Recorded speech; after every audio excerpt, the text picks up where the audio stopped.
For more on the politics of this, let's turn to our own Lawrence O'Donnell, former chief of staff of the Senate Finance Committee, now a contributor to the Huffington Post and, of course, to Countdown. Lawrence, first off, good evening. Let me repeat the numbers here. 77% of Americans want a public option. A majority of the Democrats in the Senate say they would vote for a public option. What the hell is Mary Landrieu talking about? Well, she represents Louisiana, and Louisiana Democrats sent to the Senate have always been the most conservative Democrats in the Senate. She's not so much worried about the public option number as Barack Obama's approval ratings in general in Louisiana, which aren't that great.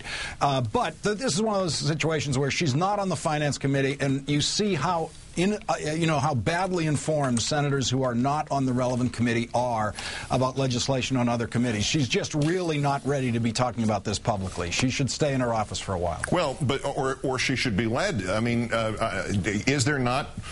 Are there not any whips? I don't want to sound like Scrooge here, but are there no Senate workhouses? Are there no Democratic majority whips or leaders?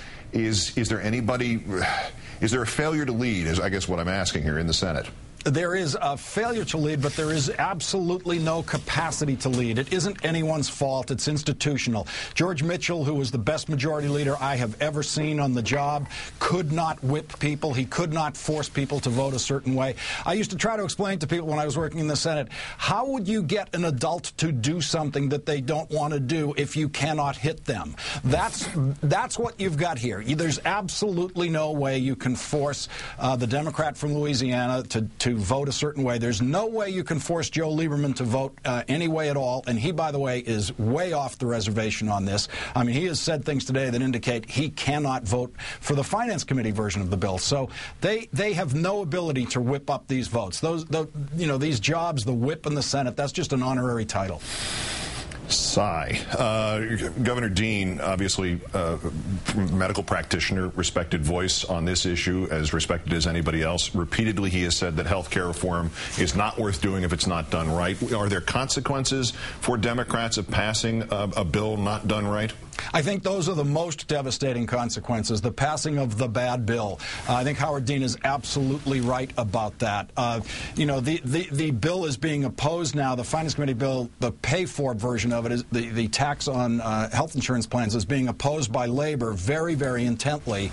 If that were to go through, for example, and be in the final bill, Labor will not only not help elect Democrats in the next year, they'll actually work against many of them who voted for that. So there are many pieces of this that, if it goes through the wrong way, will be absolutely devastating politically next year for the Democrats.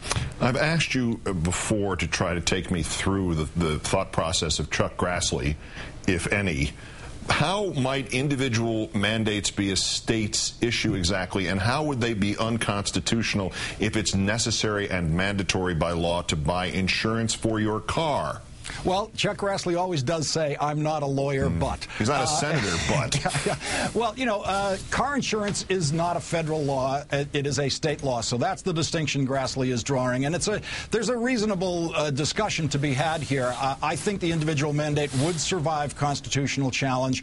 I don't think Anton Scalia would see it that way. But it is unprecedented. Even liberal constitutional scholars who defend the individual mandate will admit that it is unprecedented. The government has never ordered citizens to buy something before, but it would probably survive that challenge. The Massachusetts individual mandate is being challenged in the court. It has survived so far in the Massachusetts court. MSNBC political analyst Lawrence O'Donnell, also contributor at the Huffington Post. Great thanks as always for your time tonight, sir. Thanks, Keith.